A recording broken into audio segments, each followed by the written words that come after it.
Hi friends नमस्कार जय जगन्नाथ मु विश्व आपन स्वागत करूँ मिस्टर ओडिशा टेक चैनल। खबर आसी आईएमडी पक्षर कि पाणीपाग विज्ञान केन्द्र आसंता 24 घंटा मध्य काल बैशाखी संभावना 12टी जिला येलो वार्निंग।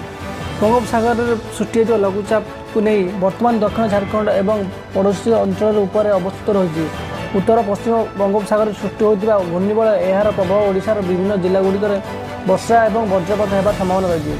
आज मध्याह्न सुधा राज्य में 12टी जिला येलो वार्निंग जारी कर भारतीय पाणीपाग विभाग भुवनेश्वर स्थित आंचलिक कार्यालय पक्ष सतर्क सूचना दी जाएगी।